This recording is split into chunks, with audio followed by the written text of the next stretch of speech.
All right, welcome back from our lunch break. We're going to move on to our next timed item, 6.12, consideration of presentation on the Public Defender's policy on the scheduling and meeting sex offender clients. Public Defender Director Ray Buenaventura. Yes, please. Come and sit up top.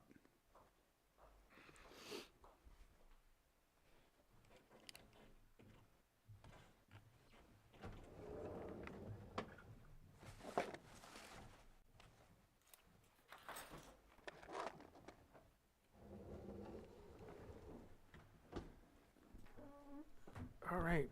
Good afternoon, members of the board. First, by way of introduction, I wanted to introduce you to Sarah Lemon. Ms. Lemon has been in my office basically from the very beginning. She is one of my senior legal administrative staff. She's been in my office since August of 2024. She was my second hire. And she's proven to be one of the most capable and reliable employees, staff members that I have. She's what I believe is extremely hardworking, and she takes initiative, one of which was this 290 policy or this sex registration office visit policy you have before you. From the very beginning, when we had heard about some of the concerns the board and the community really had raised, Ms. Lemon worked on it, and she was really responsible for a lot of the research and the discussions that led us to put a policy together. So with that, Your Honor, I say Your Honor, but I'd like to turn it over to Ms. Lemon, if that's okay. Yeah. Hi, everybody. Thank you for this time. As Ray mentioned, I have been taking initiative on this project for our screening for our sex offenders or anybody who has been charged with pending sex offenses. And for the last 9 months, it's beginning that we have entered our office over at the Lakeport Plaza. I have been looking online for how ways that we can help screen our clients and make sure that the community is safe, and including our clients. And one of those is to create a huge screening broad process, which is one of the ones is that we will obtain the complaint or the report, and when we are adding them to our case management system, we can see what cases have been charges or what charges have been pointed to our clients. When admin staff is who we are the ones that put in the charges for our case management system, that if we find those, we'll flag them in our case management.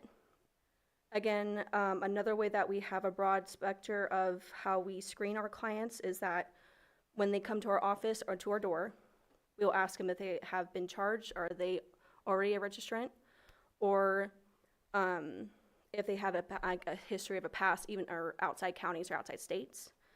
We are also a appointment only, so when we do get clients that come to our doors, we do point them out to our board outside where they can put in a question in, and then they have to call our office. It's also on our website that is based that we don't accept no walk-ins. So that is another way that we screen our clients when it comes to the sex registrants. Also, when we screen them, we, as I mentioned before, we flag them. So when we flag these clients, it's for the whole entire office to understand that when they open up the case, they see automatically that they're flagged as a sex offender, or they have a pending case. We also look on a website that I also took in charge of for the last 9 months. I went back to all of our past clients or cases of 2000, and I have found that this website has been the most accurate when it comes to finding any sex offenders who are not within our county that is not on the local record.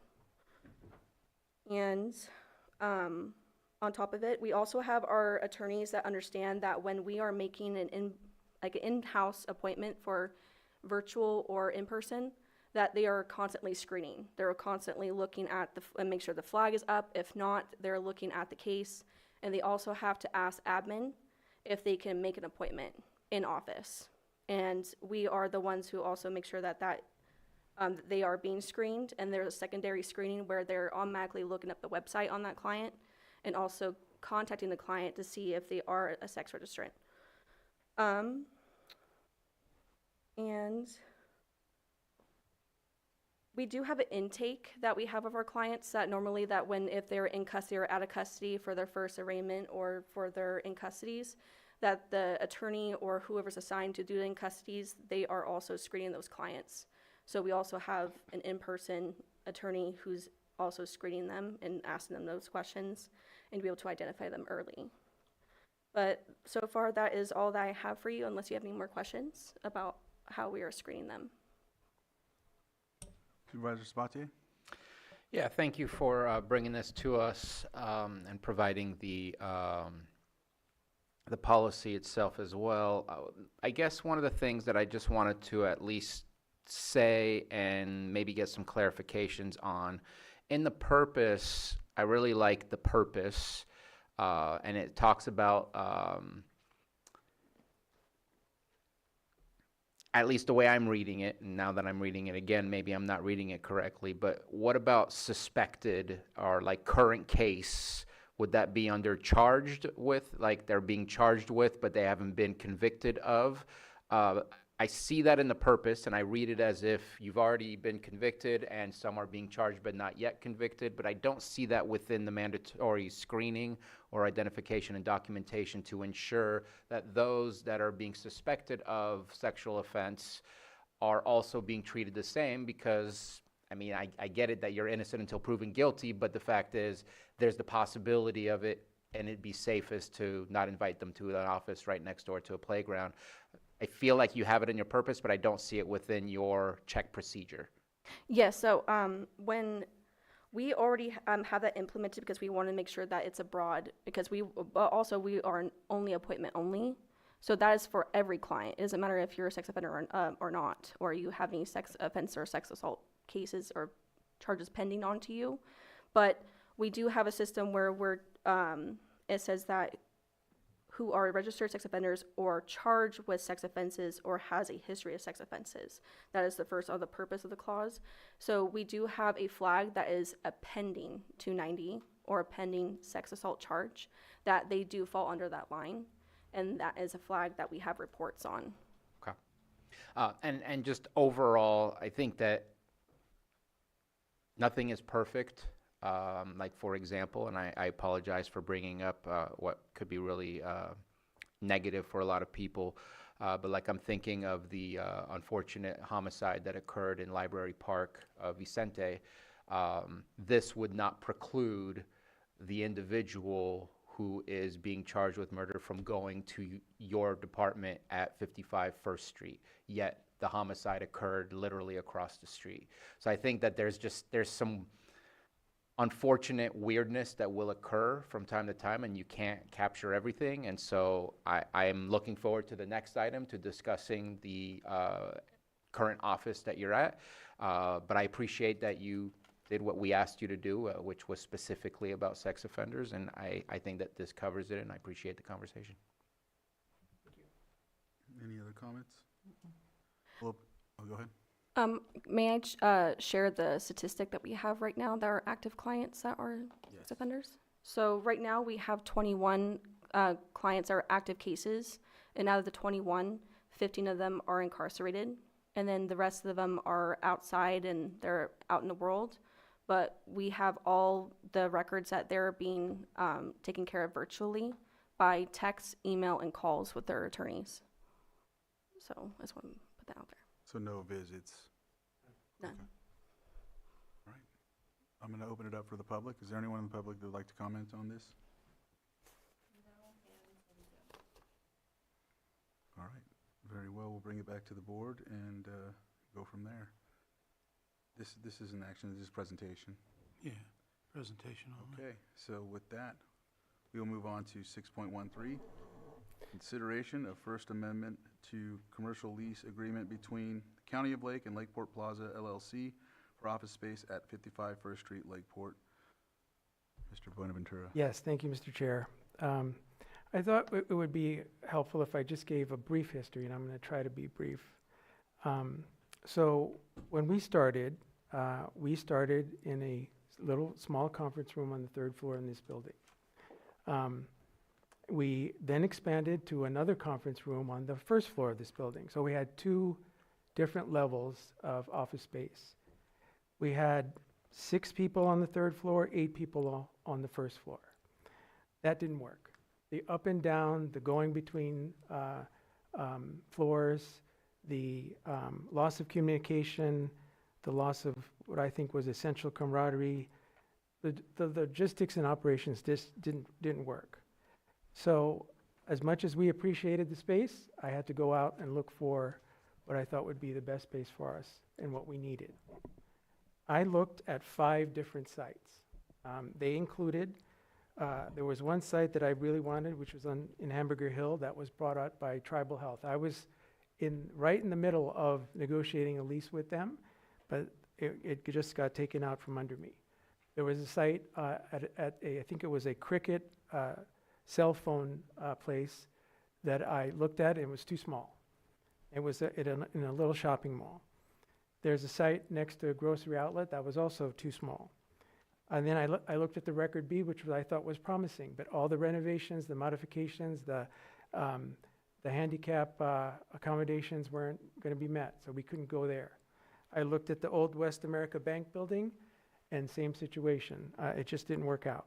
So I asked for help. I asked for realtors. I scoured the areas, and I tried to look for the best possible place. So we finally settled on the building we have. Now, the building we have, when I first saw it, what I wanted was the entire 2nd floor, but it wasn't available because part of that 2nd floor was being leased by another tenant.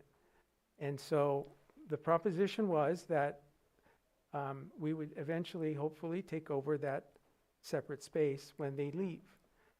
So that was the vision, that was the goal, to try to get us in the same place on the same floor. But they weren't going to leave until last month in August, and they left. And so we were accommodated by having the 3rd floor area available to us until they left.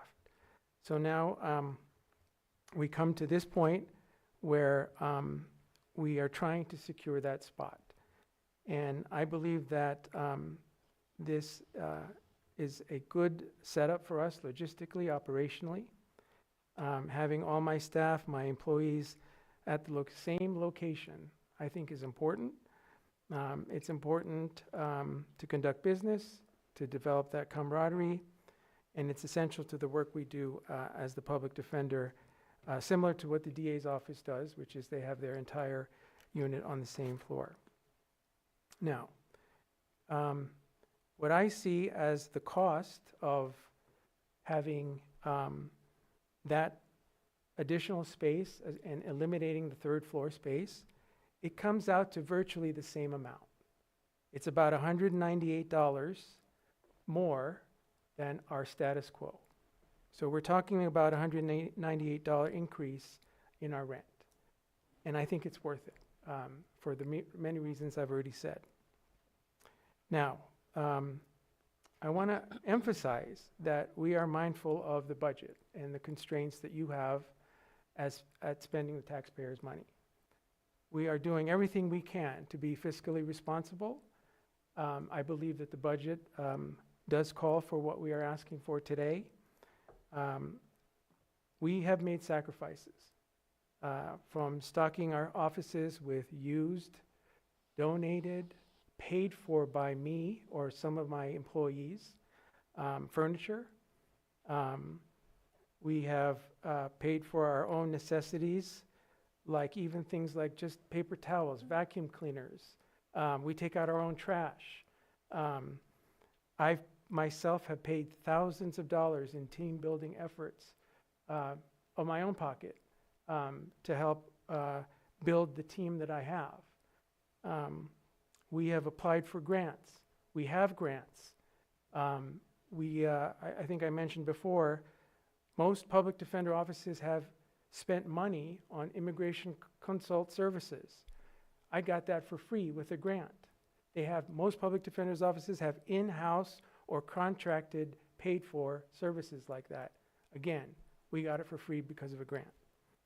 I'm in the middle of applying for another grant. The state public defender was recently awarded by the state millions of dollars to disperse among the public defender's offices throughout the county. I'm applying for that grant, and I'm hopeful that we're going to get some of that money. We have grants right now that I'm accounting for in terms of offsetting some of the work we do, including resentencing cases. This is grants that I've applied for before, and we've gotten the money. And so right now, in fact, I'm in the middle of accounting for that, so we capture that money as a way to increase our budget, at least utilize the money in a way that it was meant to be.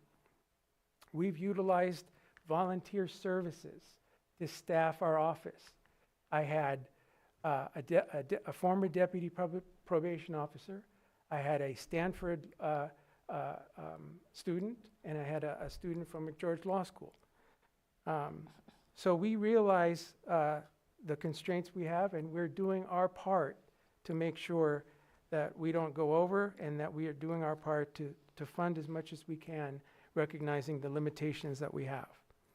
So it comes down to, I think, also the 3 months that we're asking for, and the renovations that are needed.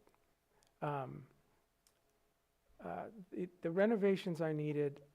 Let me backtrack and tell you how this happened. So when the space opened up, and it was an opportunity for us to get, I had contacted Lars, and I asked him to review the site and see if these minimum modifications could be done to accommodate my office.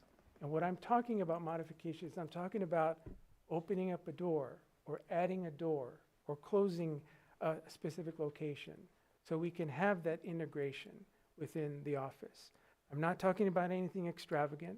I'm talking about connecting the different spaces on that second floor, so we can have a cohesive team environment where we can collaborate with each other, and have a better office system.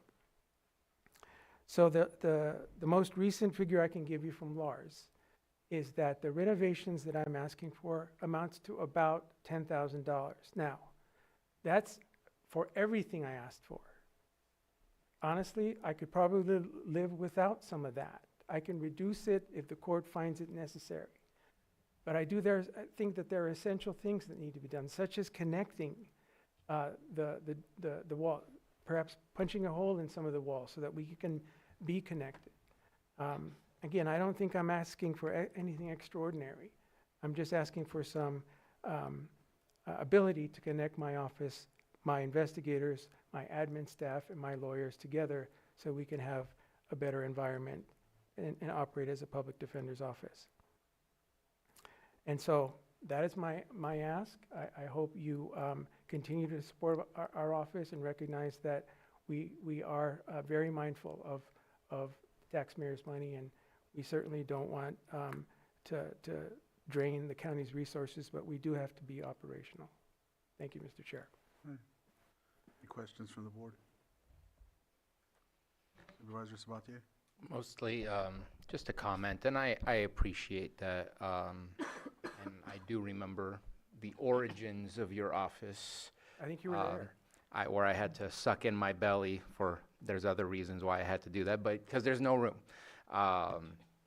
And so I'm glad that you were able to move, but it was difficult for me to swallow the pill of the cost already, but you had to go somewhere. Where you were was not conducive to a good department to be constructive, productive is the word I'm looking for. I apologize. To be productive. And so I said yes, but with a little bit of a bad taste in my mouth, because the cost was way too much. And that's the reason everybody vacated that and has been vacating that place of business, is because the costs have just been so high. And while it is a slight change in the long run, for 3 months, it's a bigger change as you kind of transition from what you have currently to what it would be. I'm anticipating that if we stay there, let's say for at least another 2 years, 3 years, where in December 2028, you have the ability to readjust the flat rate, that flat rate's gonna skyrocket. That's just my personal opinion. That's where I anticipate it will go. especially seeing how the rents have gone up in that building since. With the new courthouse being built and eventually finalized, that is a much larger distance from your office to the new courthouse versus where it is now to this courthouse. And I would love to look at options sooner than later. And so at this moment in time, and I know you spoke very eloquently about the budget and what you've done to help out with the budget, but I'm concerned. We came from a very different number that when we started prior to having our own in-house public defender's office. We weren't getting the services we wanted from there. But the numbers are very different and of concern to me because we're still planning to grow. And so those numbers will continue to grow as far as the budget that we're approving. And so I can't help but be concerned. And one of the reasons that I fought to make sure that there was a termination clause is because I hope that we can find something that is suitable to your needs, but also a little bit more palatable on the wallet when it comes to paying for the lease and the rent for it. So at this moment in time, I don't have an appetite to provide more for that, and I'd rather continue and hope that we can get you into a better place. All right. Go ahead, the Vice Chair. Well, I had some concerns about I know 12 or 13,000 in the total budget is not a big number, but it's still taxpayer money that we got to spend for 3 months. Are we sure it's gonna take 3 months to move from where we're at now and get completely into the second floor? Or could that be reduced? I know, I appreciate you calling me back yesterday, and you mentioned that the renovations needed to be done, but we don't really know at this point, like how long that's gonna take or what those are potentially. I guess you said 10 grand, but I guess what I'm asking is, are we confident that we need 3 months of both spaces to get completely transitioned? So that'd be one question. And I guess it's probably not, really in the purview of this item, but what's also in my mind is, being involved in the space committee, I know that we're gonna have, movement around the county with different buildings in the next couple of years. And that's definitely gonna be a conversation we're gonna have about trying to get our own departments in property that we own, at least from where I come from, because it's more cost effective for us. So I guess my other question would be, realistically, can we put a number of years on how long it's gonna be that we're gonna need to be in this building? So I guess those would be my 2 questions right now. Well, I mean, I wish I could, obviously, I'm not a part of the discussion of what potential sites you could place us in, but, I'm sensitive to what you have to do and what you have to do to be fiscally responsible and find me another place. If you have another county building, such as, for example, I've heard maybe probation, the probation building is a possibility. I looked at that building when I was looking around, and I liked it, but I wasn't able to really go into it because we weren't sure if that was a possibility. And I don't know what the general plan is in terms of when all this is going to happen, but the short answer, I don't know when something will be available. I do know that what's working works, and I wish I had a magical ball, but I can't really predict. Lars, did you want to add?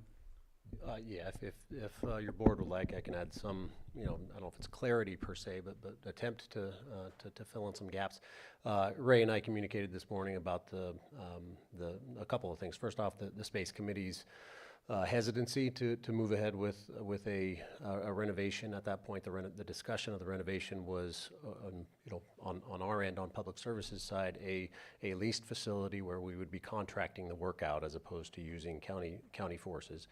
And all we knew was a renovation of a floor on a building that I'm familiar with, but nevertheless, a figure of $40,000-$50,000 was assumed. After we had a chance to look at it, it's likely to be less. The $10,000 figure was a very rough figure. We don't have the estimate back from a contractor that we're scoping it out with, but I just wanted to emphasize that in as much as the Space Committee did have an opportunity to review this, it was based on probably a larger figure, and also an assumption that the current probation building would be the natural next home for the public defender's office, and all of that. The puzzle pieces are the planning for all of that is underway, but by no means do we have that step by step mapped out.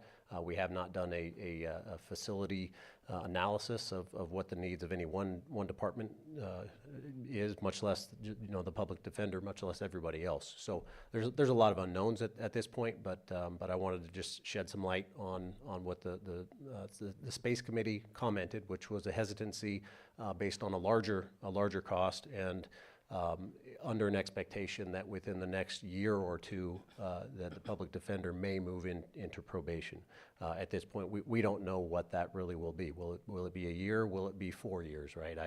I'm hesitant to put any figures to that, but it's certainly a lesser project. The renovation, it's not a whole-scale renovation. It was moving a few doors or adding a door and walling some things in. So I think it was relatively minimal. I will say in comparison to what was assumed at the time of discussion at the Space Committee, and so scope and cost is quite a bit less. So hopefully that helps, or maybe complicates things. But I added that for you. All right. Thank you. To you. Ellen, and then What are the number of people that you have in the public defender's office? Oh, that's a good question. So we have 13 lawyers. We are going to have 4 admin staff. We have 5 investigators, and we're going to have an accountant. Yeah. So that was how many? 13? 23 is what I counted. Yeah. Based on what you 23? said. 13 lawyers? Okay. Thank you. You're welcome. Supervisor Pyska?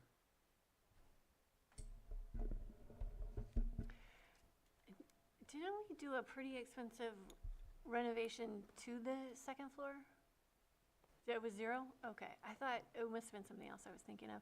Yeah, we did talk about this at the Space Committee, and we do have things coming up with the armory opening up.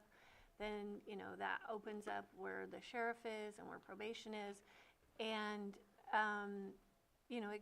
we don't have a concrete idea of the timeline, but it's not that far away. So I would just like you to, are you functioning right now in this spot? Yes, we're functioning. Okay. Yeah. Because we all agree this is not an ideal location because of the last item we just talked about. And so we want to get you to a different spot that is more ideal. And I would just prefer that we just hold tight where we are and wait until we can get you into a county property, which should be soon. And that's really what the Space Committee talked about a few weeks ago. We did, we were under the impression there was going to be a more significant renovation, but, I don't really see the need to move if we know that this is not going to be your long-term place. Supervisor Sabatier? I was just going to ask, and maybe Supervisor Pyska, since you're part of the Space Committee, instead of Director Ewing coming back up, what is the anticipated moving in date for the armory? You should ask Lars. Because it's not that far off. It's not that far off. Yeah, no, it is not. Putting me on the spot, I believe we're looking at summer of 2026, if memory serves. That sounds about what I had in mind. Thank you. Okay. Go ahead. Can I just make a quick comment? So that, I think that's a good timeline. But then the other thing it could be 6 months or a year to configure the next space. But to me, that's 2 years down the road if we look at combining both of those, which I don't think is a long time. And from where I'm coming from, I think that's 2 years is something we can kind of anticipate. And I just have concerns about keep putting more money into this situation that we have, when we're gonna need that money to also help reconfigure our own property before we move in potentially. There could be changes that need to be made at the probation, just if that becomes a confirmed location where we're gonna go, we are gonna need to look and see, is it configured for you? It was for probation, but there still might be changes and money we have to spend. Lars, did you want to? Yeah, well, Vice Chair essentially took the words out of my mouth. I just wanted to ensure that I wasn't misrepresenting by saying summer of 2026. That's when the armory is anticipated to be completed. But there's a lot of subsequent steps that would have to occur for the sheriff's office to move in and move out, and then the next step after of probation vacating and then prepping it for the next tenant, so to speak. So I appreciate you adding that in. Any supervisors about you? So I'm not against it, but I don't believe, have we made an official decision that probation is taking over the sheriff's department? Yeah. No. Can we have that conversation? Because, I mean, I feel like the public defender's office is kind of saying you're talking about something, but at the same time, nothing is really set in stone as to, I mean, for all we know, public health might move in there. I don't know. I'm just saying, like, until we make it more concrete, that might make public defender's office feel a little bit more comfortable as to what we're planning to do. Because right now we're talking about things that aren't really set in stone, that may have been talked about in the space committee, but it hasn't really been brought back to the Board of Supervisors. Well, we are meeting monthly right now to develop these campus plans. So that's exactly what we're working on. I know you're not on the space committee, so this might be new information. But, you know, that's really what the plan is. We know that there's a lot of changes coming up. We know the 4th floor is changing. We know the armory, like, there's a lot going on. So that's exactly what we're trying to plan right now. Lars? And I sorry for bouncing back up and No, forth, please. but I think if it pleases the board, we'd be I would be happy to present to the space committee and have the space committee discuss the various moves that are in the works and come back with a summary presentation to the board for what the concept plan is. I think that's a good idea. And so I didn't get to say this earlier, but I actually went and visited the office about a month ago, I think it was.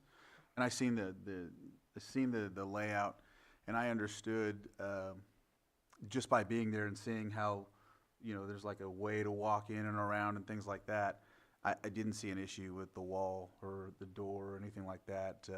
I get why they want to have these opportunities to, you know, have a little more free-flowing office to where they can actually manage. I think coming from the most uncomfortable situation that they had when they first started.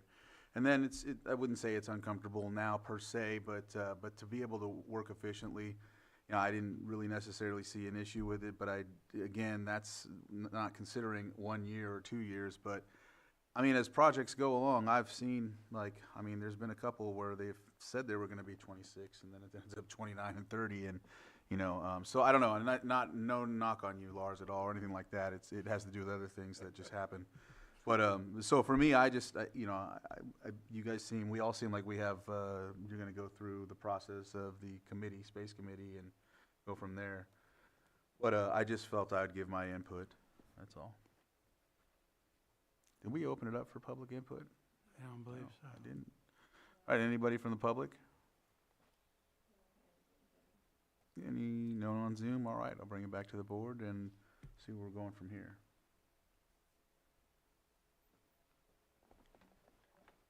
I think there's consensus from the board to look at the future of relocations versus expansion of more remodeling and getting a little bit more embedded and comfortably into a building that I don't think we want to necessarily stay in.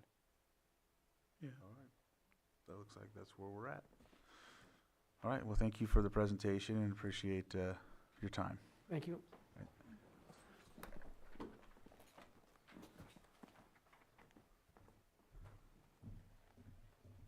All right. Go back to our consent agenda items. Do you mind, Chair, picking up 5.6? Yeah, that's where I was going anyhow, because it's going back to consent agenda.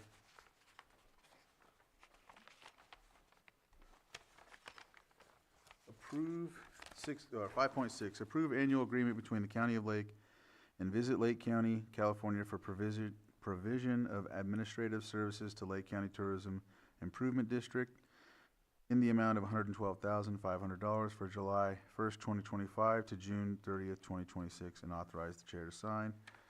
And this is pulled by the administration office. Ben Rickelman, please, and Brian Fisher. Pull it? Oh, Supervisor Sabatier, you pulled it. Do you want to? Or do we want to introduce? Sorry, I just wanted them to come up. I apologize, Chair. No, They weren't moving. So first and foremost, I do appreciate the work that the Tourism Improvement District has been doing for Lake County. I know that we got our annual presentation not too long ago, and there's a but that comes in there. I feel at times that we're very hyper-focused on specific areas of Lake County and not the entirety of Lake County. And since this is a contract with the TID to do the marketing with funding that we're providing on top of the TID funding that goes through as a pass-through through the county, I want to suggest an additional contractor responsibility, and this would be item 1.9. Appreciate County Counsel Gwen Tavano for helping me out with some of the language. It's changed slightly from what I've sent you. This would be 1.9, contractor shall make a reasonable effort to use diverse populations in diverse locations in Lake County in providing materials for projects, programs, and activities under this agreement. Just to put it on writing that we are pushing them to be inviting to all, because we're doing a lot of promotion and advertisement in the Bay Area. The Bay Area happens to be one of the most diverse locations in the state of California. We want to make sure everybody there feels invited to Lake County. So imagery is important, in my opinion, and also making sure that we're not advertising only specific areas of Lake County, but as much of the whole of Lake County as possible, because the TID should be trying to connect, help all of our hotels and businesses, since all hotels are pitching into the TID. We see the little diagram chart and stuff. Again, I think you're doing a fantastic job. We've done better than we have done in the past. I just feel if it's not in writing, then I can't gripe about it in the future. So thought I'd propose it and see what the board thought about that addition. Any other comments? All right, Ben? Ben Rickelman, Deputy County Administrative Officer. Appreciate Supervisor Sabatier's comments. That shouldn't be an issue with the agreement. I have with Brian Fisher, the Director of the Tourism Improvement District, and I'll let him comment further on it. Supervisors, that is, Bruno and I spoke a day or two ago about this, and that is not a problem. I do want to say we struggle and try very hard to represent all communities in all of our advertising. We are also very keen about location shoots where we're shooting, and it's always top of mind for us. We try to circle the lake is what I tell folks, and don't forget we've got South County, so we really do try very hard. There's always room for improvement, so we'll continue to improve is what I feel like we'll do. Thank you, and thank you for your patience today. Sorry you've been hanging out all day, but thank you. All right. If there's not any other comments, I'll open it up for the public. If there's anyone from the public, bring it back to the board. I don't have any issue with adding that. If there's nothing more, Chair, I move to approve the annual agreement between the County of Lake and Visit Lake County, California for provision of administrative services to Lake County Tourism Improvement District in the amount of $112,500 from July 1st, 2025 to June 30th, 2026, and authorize the Chair to sign and also as amended. Second. Mr. Chair, if I may, just for further clarification, the amendment would be adding section 1.9 in Exhibit A of the agreement. And then I have a motion and a second to that effect. All in favor? Aye. Aye. Any opposed? That motion carries 5-0-0. Thank you very much. Thank you all very much. All right. 5.9. Do you mind picking up 7.3 since Lars is here? Yeah, no. I will.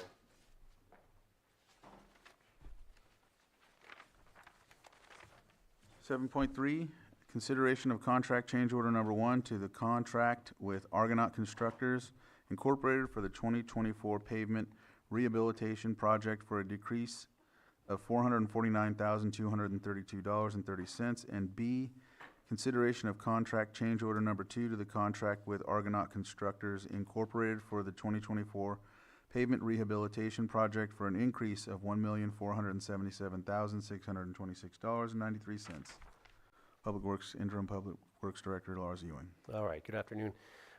Your board will recall that back in the end of July of this year, your board I presented an update on the Cobb area road rehab project. That's I guess I'll just say the common term that we're using for this project.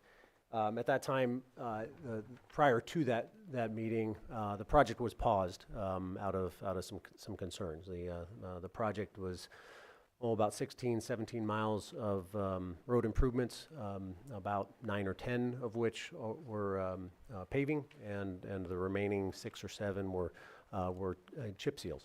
And the chip seal was a grind and placement of a double chip seal. Out of concerns for what that would be long-term, the cost effectiveness of that, your board will recall that we paused the project and presented an update to your board just to ensure that we could get direction. As the interim director, I felt that was important. So at that time, your board directed staff to modify the contract and come back to your board for the approval of the change orders. So that's what this item is. There are 2 change orders. The reasons for that are really not critical to go over, but the intent initially was to have the change order 1 address the deductions, and change order 2 address the additions.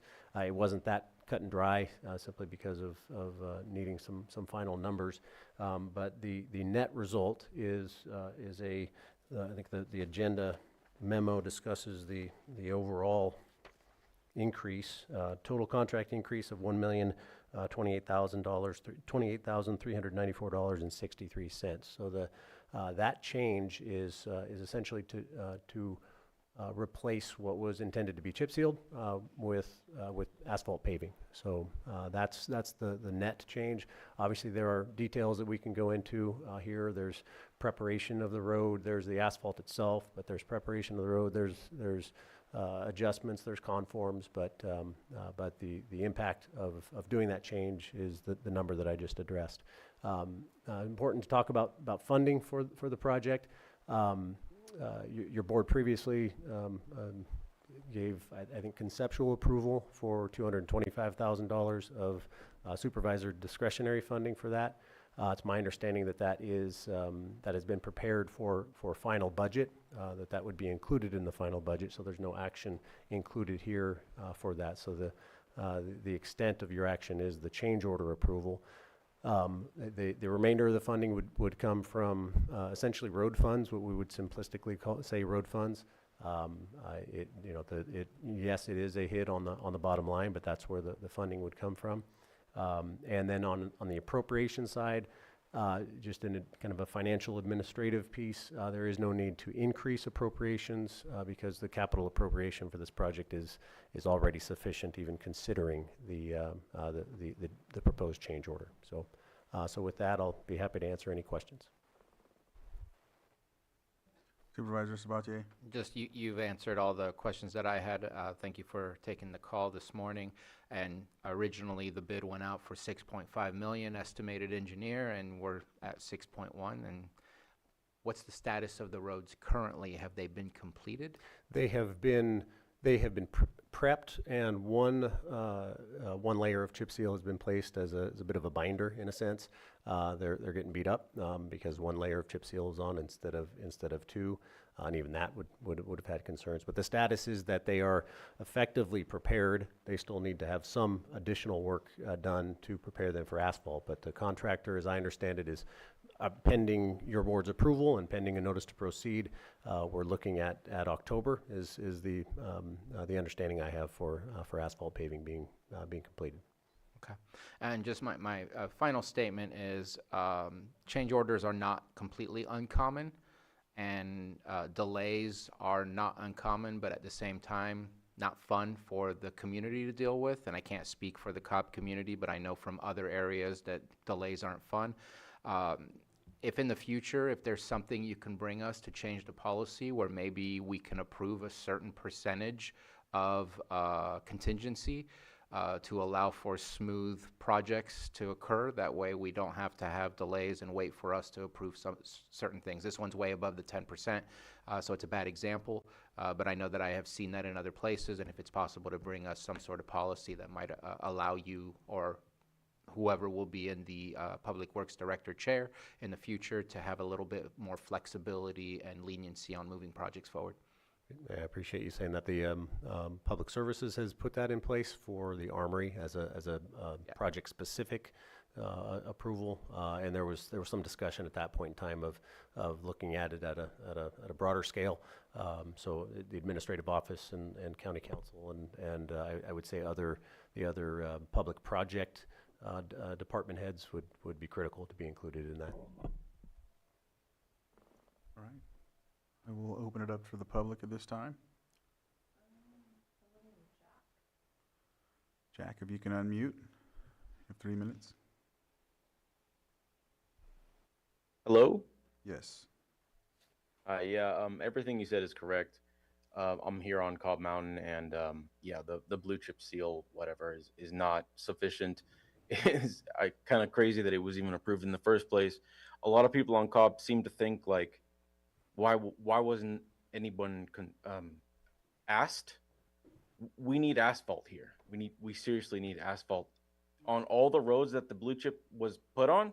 Is really freaking bad, and everyone here like wants asphalt. So I just don't understand how it was approved in the first place. But yeah, that's really all I have to say. I mean, I want that to be approved for sure. Thank you. Any others? All right, I'll bring it back to the board. Mr. Chair, I move that we approve the contract order number 1 to the contract with Argonaut Constructors, Inc. for the 2024 pavement rehabilitation project for a decrease of $449,232.30 and authorize the chair to sign. Second. I have a motion and a second. All in favor? Aye. Any opposed? That motion carries 5-0. Mr. Chair, I move that we approve the contract change order number 2 to the contract with Argonaut Constructors, Inc. for the 2024 pavement rehabilitation project for an increase of $1,477,626.93 and authorize the chair to sign. Second. I have a motion and a second. All in favor? Aye. Any opposed? That motion carries 5-0. Thank you, Lars. Thank you. Thank you, Lars. All right. Consent or 7-3, 7-2? 7-2, please. All right. Consideration of the following advisory board appointments. Food Policy Council, Supervisor Sabatier, this is your. Yeah, we have 3 applications. One is from a farmer's market manager. One is from education. Mandy Lopez is the food director over at Canocta Unified School District. And then Rebecca Harper for representation of the Farm Bureau. And looking for that approval today. All 3? All 3. All right. Any comments? No. Open to the public. Any comments from the public?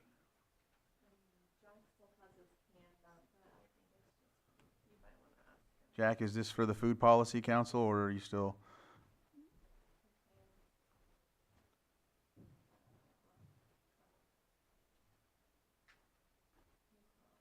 Okay. I'll bring it back to the board for action. I think Jack wanted to support this, the applications. I move to approve Rebecca Harper for the Food Policy Council as the Farm Bureau representative, Mandy Lopez as the Education representative, and Cornelia Sieber Davis as the Farmers Market Manager representation. Second. I have a motion and a second. All in favor? Aye. Any opposed? That motion carries 5-0. 5.9, all right. Adopt resolution fixing tax rates for local agencies, general obligation bonds, and other voter-approved indebtedness for fiscal year 25 and 26, auditor, controller, county clerk. That's what it says, but Stephen, it looks like you're here. Supervisor Sabatier? Do you want Mr. Carter to?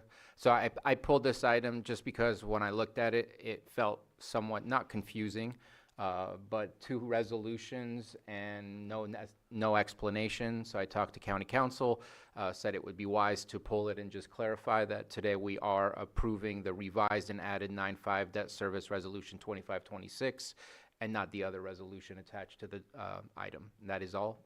The changes were to the Mendocino College. It was originally put in as .021. It's been revised to .019. I have no issues with the fixed tax rate. Just wanted to make sure that publicly it was clean that we are approving the specific resolution. Exactly correct. All right. No, if there's no comments from the board, I'll open it up to the public. No hands in Zoom. I'll bring it back to the board for action. Mr. Chair, I offer the revised resolution. Resolution's been offered. Supervisor Owen? Aye. Supervisor Sabatier? Aye. Supervisor Rasmussen? Aye. Supervisor Pyska? Yes. And Supervisor Crandall? Yes. Resolution passes 5-0. And that leaves us to our calendars. And so who would like to start? I'll go. Go ahead, Vice Chair.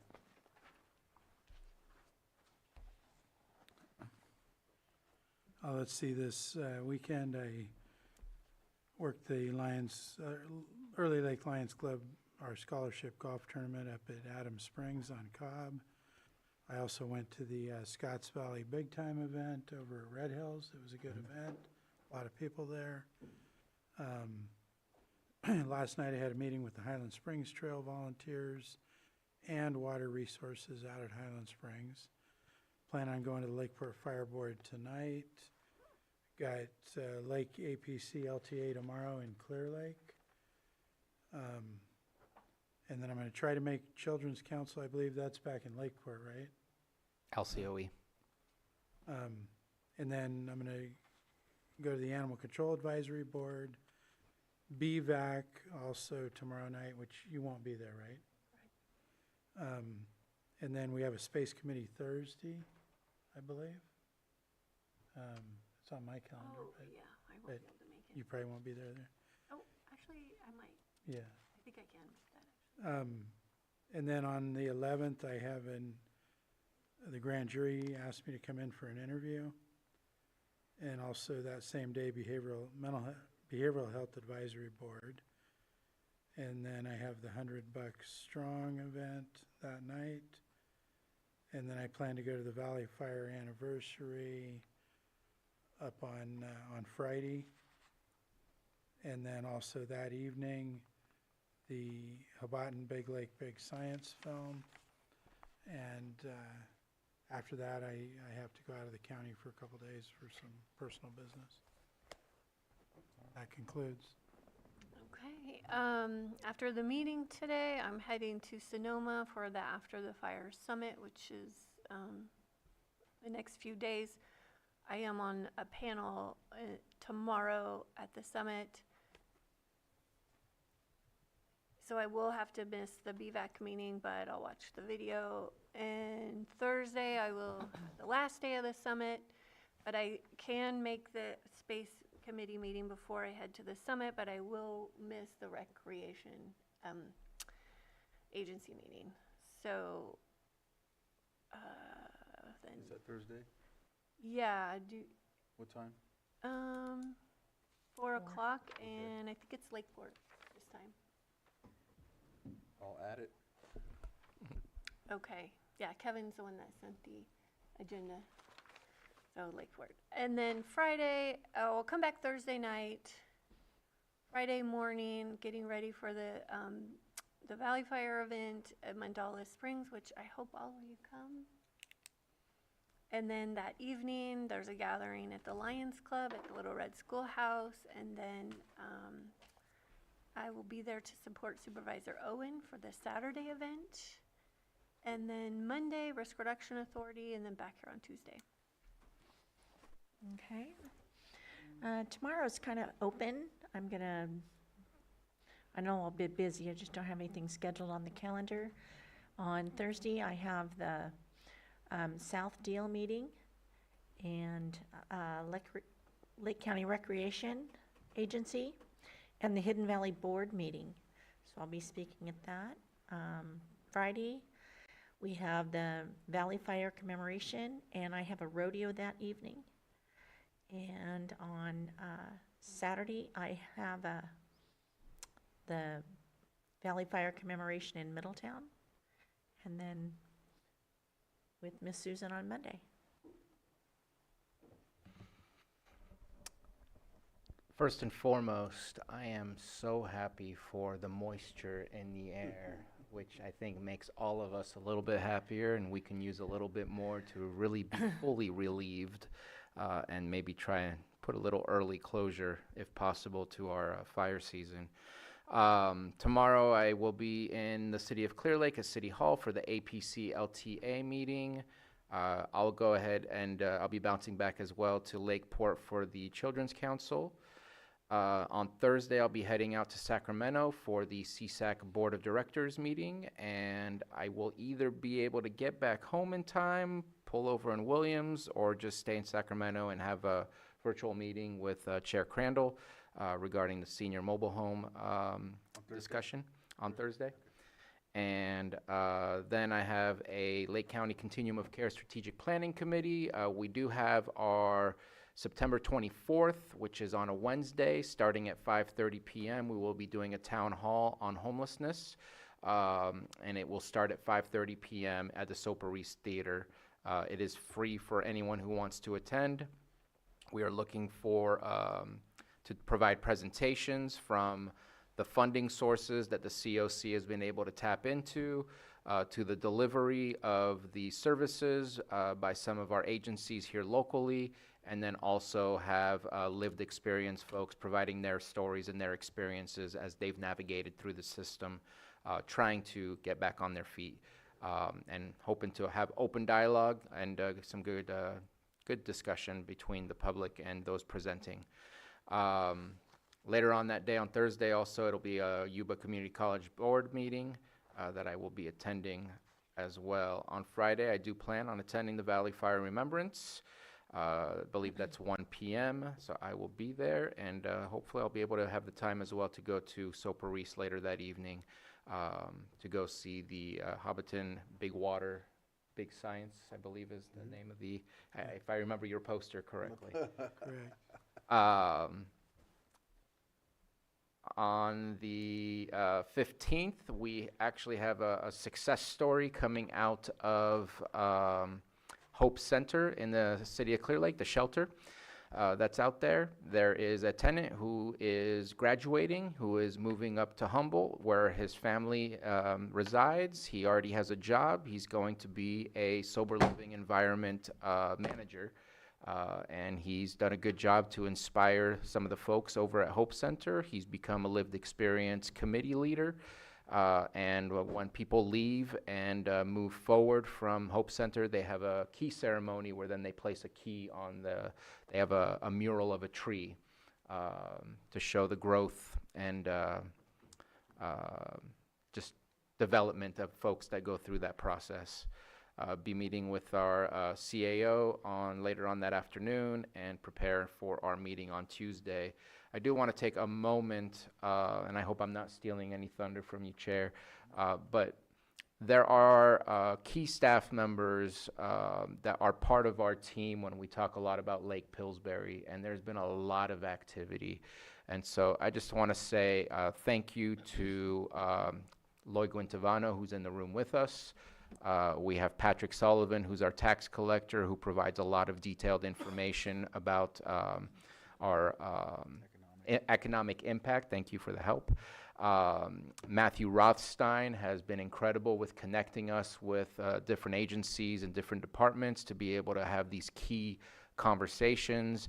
And newly connected now is Trevor Muckle, who is also helping us with those connections, similar to what Matthew Rothstein was doing. But you will be seeing a lot more, and you have probably been seeing a lot more happening on our social media, on a lot more happening in just overall general media. This is a topic that has really blown up and taken a lot of people's attention.